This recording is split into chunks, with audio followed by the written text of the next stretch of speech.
जय श्री राम, राधे राधे। स्वागत है आपका मेरे चैनल में।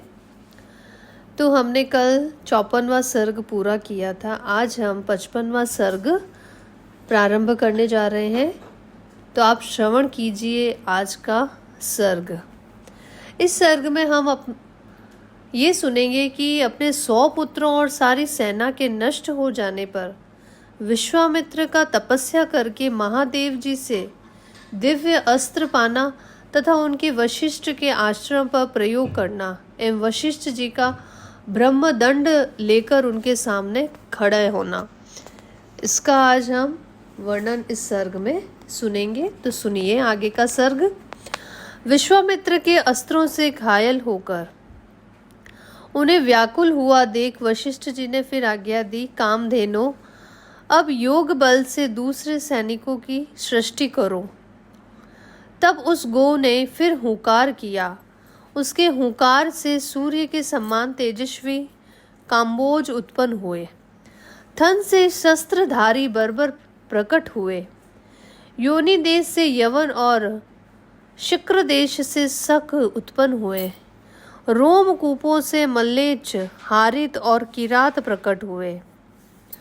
रघुनंदन, उन सब वीरों ने पैदल, हाथी, घोड़े और रथ सहित विश्वामित्र की सारी सेना का तत्काल संहार कर डाला। महात्मा वशिष्ठ द्वारा अपनी सेना का संहार हुआ देखकर विश्वामित्र के 100 पुत्र अत्यंत क्रोध से भर गए और नाना प्रकार के अस्त्र शस्त्र लेकर जप करने वालों में श्रेष्ठ वशिष्ठ मुनि पर टूट पड़े। अब उन महर्षि ने हुंकार मात्र से उन सबको जलाकर भस्म कर डाला। महात्मा वशिष्ठ द्वारा विश्वामित्र के वे सभी पुत्र 2 ही घड़ी में घोड़े, रथ और पैदल सैनिकों सहित जलाकर भस्म कर डाले गए। अपने समस्त पुत्रों तथा सारी सेना का विनाश हुआ देखकर महायशस्वी विश्वामित्र लज्जित हो बड़ी चिंता में पड़ गए। समुद्र के समान उनका सारा वेग शांत हो गया। जिसके दांत तोड़ लिए गए हो उस सर्प के समान तथा राहुग्रस्त सूर्य की भांति वे तत्काल ही निस्तेज हो गए। पुत्र और सेना दोनों के मारे जाने से वे पंख कटे हुए पक्षी के समान दीन हो गए। उनका सारा बल और उत्साह नष्ट हो गया। वे मन ही मन बहुत खिन्न हो उठे। उनके एक ही पुत्र बचा था, उसको उन्होंने राजा के पद पर अभिषिक्त करके राज्य की रक्षा के लिए नियुक्त कर दिया और क्षत्रिय धर्म के अनुसार पृथ्वी के पालन की आज्ञा देकर वे वन में चले गए। हिमालय के पार्श्व भाग में जो किन्नरों और नागों से सेवित प्रदेश है, वहां जाकर महादेव जी की प्रसन्नता के लिए महान तपस्या का आश्रय ले वे तप में संलग्न हो गए। कुछ समय के पश्चात वरदायक देवेश्वर भगवान शिव ने महामुनि विश्वामित्र को दर्शन दिया और कहा, राजन, किस लिए आप तप करते हो? बताओ, क्या कहना चाहते हो? मैं तुम्हें वर देने के लिए आया हूं। तुम्हें जो वर पाना अभिष्ट हो उसे कहो। महादेव जी के ऐसा कहने पर महातपस्वी विश्वामित्र ने उन्हें प्रणाम करके इस प्रकार कहा, निष्पाप महादेव, आप संतुष्ट हो तो अंग उपांग उपनिषद और रहस्य सहित धनुर्वेद मुझे प्रदान कीजिए। अनग्रह देवताओं, दानवों, महर्षियों, गंधर्वों, यक्षों तथा राक्षसों के पास जो जो अस्त्र हो वे सब आपकी कृपा से मेरे हृदय में स्फुरित हो जाए। देवों के देव, यही मेरा मनोरथ है जो मुझे प्राप्त होना चाहिए। एवं अस्तु कहकर देवेश्वर भगवान शंकर वहां से चले गए। देवेश्वर महादेव वे अस्त्र पाकर महाबली विश्वामित्र को बड़ा घमंड हो गया। वे अभिमान में भर गए। जैसे पूर्णिमा को समुद्र बढ़ने लगता है, उसी प्रकार वे पराक्रम द्वारा अपने को बहुत बड़ा चढ़ा मानने लगे। श्री राम उन्होंने मुनि श्रेष्ठ वशिष्ठ को उस समय मरा हुआ ही समझा। फिर तो वे पृथ्वीपति विश्वामित्र वशिष्ठ के आश्रम पर जाकर भांति भांति के अस्त्रों का प्रयोग करने लगे, जिनके तेज से वह सारा तपोवन दग्ध होने लगा। बुद्धिमान विश्वामित्र के उस बढ़ते हुए अस्त्र तेज को देखकर वहां रहने वाले सैकड़ों मुनि भयभीत हो संपूर्ण दिशाओं में भाग चले। वशिष्ठ जी के जो शिष्य थे वो वहां के पशु और पक्षी थे। वे सहस्त्रों प्राणी भयभीत हो नाना दिशाओं की ओर भाग गए। महात्मा वशिष्ठ का वह आश्रम सूना हो गया। 2 ही घड़ी में ऊसर भूमि के समान उस स्थान पर सन्नाटा छा गया।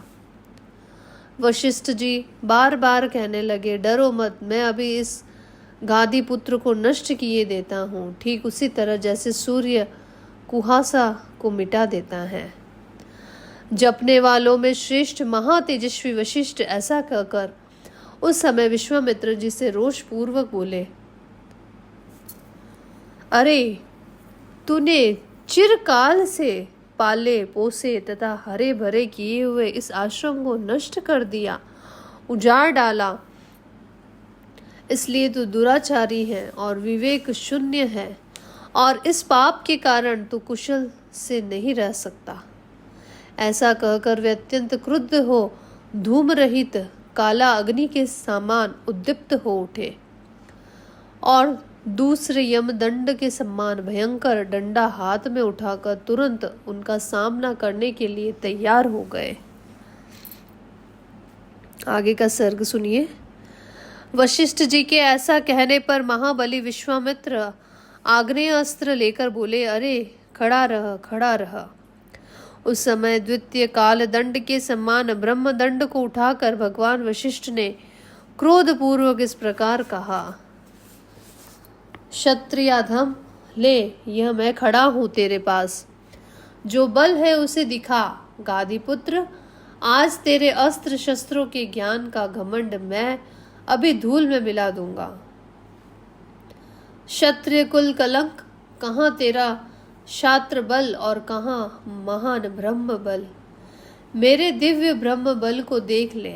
गांधी पुत्र, विश्वामित्र का वह उत्तम एवं भयंकर आग्नेयास्त्र वशिष्ठ जी के ब्रह्मदंड से उसी प्रकार शांत हो गया जैसे पानी पड़ने से जलती हुई आग का वेग। तब गादी पुत्र विश्वामित्र ने कुपित होकर वारुण, रौद्र, इंद्र, पाशुपत और ऐशिक नामक अस्त्रों का प्रयोग किया।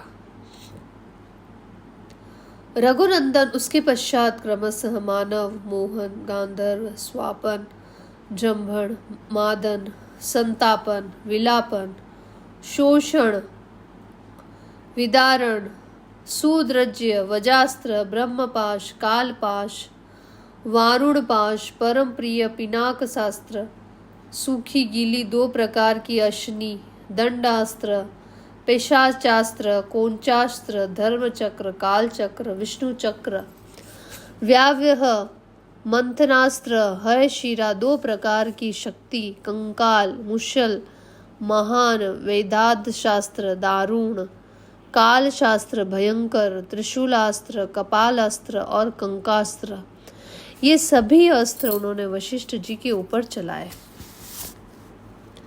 जपने वालों में श्रेष्ठ महर्षि वशिष्ठ पर इतने अस्त्रों का प्रहार वह एक अद्भुत सी घटना थी, परंतु ब्रह्मा के पुत्र वशिष्ठ जी ने उन सभी अस्त्रों को केवल अपने डंडे से ही नष्ट कर दिया। उन सब अस्त्रों के शांत हो जाने पर गादी नंदन विश्वामित्र ने ब्रह्मास्त्र का प्रयोग किया। ब्रह्मास्त्र को उद्यत देख अग्नि आदि देवता, देवर्षि, गंधर्व, बड़े बड़े नाग भी दहल गए।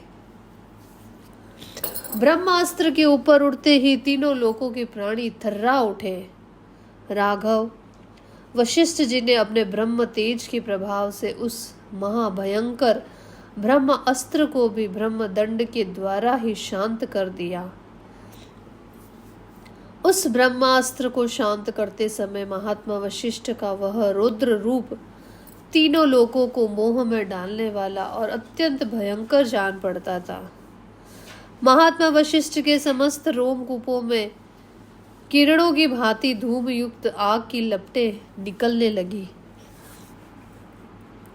वशिष्ठ जी के हाथ में उठा हुआ आदित्य यमदंड के समान वह ब्रह्मदंड धूम रहित काला अग्नि के समान प्रज्वलित हो रहा था। उस समय समस्त मुनिगण मंत्र जपने वालों में श्रेष्ठ वशिष्ठ मुनि की स्तुति करते हुए बोले, ब्रह्मन, आपका बल अमोघ है, आप अपने तेज को अपनी ही शक्ति से समेट लीजिए। महाबली विश्वामित्र जी आपसे पराजित हो गए हैं। मुनि श्रेष्ठ, आपका बल अमोघ है, अब आप शांत हो जाइए, जिससे लोगों की व्यथा दूर हो। महर्षि के ऐसा कहने पर महातेजस्वी महाबली वशिष्ठ जी शांत हो गए और पराजित विश्वामित्र लंबी सांस खींचकर यूं बोले, क्षत्रिय के बल को धिक्कार है। ब्रह्म तेज से प्राप्त होने वाला बल ही वास्तव में बल है, क्योंकि आज एक ब्रह्मदंड ने मेरे सभी शस्त्र को नष्ट कर दिए हैं। इस घटना को प्रत्यक्ष देखकर अब मैं अपने मन और इंद्रियों को निर्मल करके उस महान तप का अनुष्ठान करूंगा जो मेरे लिए ब्राह्मणत्व की प्राप्ति का कारण होगा। इस प्रकार से 56वां सर्ग जो है वो पूरा होता है आदि काव्य का। कल हम आगे का सर्ग प्रारंभ करेंगे। आपका दिन मंगलमय हो। चैनल को लाइक और सब्सक्राइब कीजिए। धन्यवाद।